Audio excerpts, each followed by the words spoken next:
Hello दोस्त, नमस्ते, प्रणाम। आप लोग कैसे हैं? उम्मीद करती हूँ अच्छे होंगे, मस्त होंगे। हम आपके सामने एक छोटा सा गाना गाने जा रही हूँ। हमारे गाना को सुनकर बताइए कमेंट में कैसा है कैसा नहीं। और हमारे चैनल को सपोर्ट कीजिए और चैनल को सब्सक्राइब कीजिए, लाइक कीजिए, शेयर कीजिए। सबका नमस्कार। आपके सामने एक छोटा सा गाना गाने जा रही हूँ। धन्यवाद। सुनकर हमारे गाना को बताइए। के आगिया लागेला यही तन में कौन सकी मार दिहली टोनएरा बिरह के आगिया लागेला यही तन में कौन सकी मार दिहली टोनएरा कंकड़ बीनी चुनी महल बनावला लोग कहेला घर मेरा एरा कंकड़ बीनी चुनी महल बनावला लोग कहेला घर मेरा एरा ना घर तेरा ना घर मेरा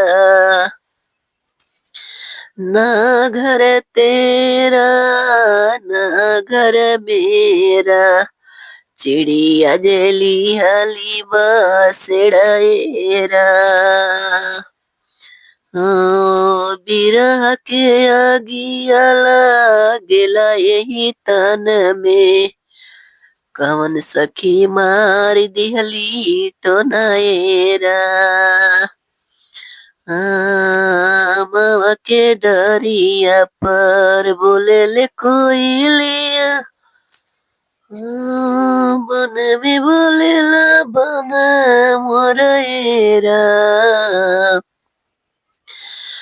मावा के डरिया पर बोले ले कोयलिया बन में बोलेला बन मोरेरा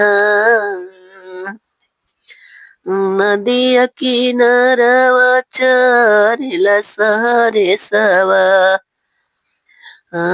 नदिया किनारवा चरेला सहरे सवा जनी केहू फेंक रोड़ाइरा नदिया किनारवा चरेला बन मोरवा हम जानी पिया मोरेरा बिरह के आगिया लागेला यही तन में कौन सखी मार दिहली टोनएरा लोटा छितिराई किए कामिनी रोवे जाने के हो पे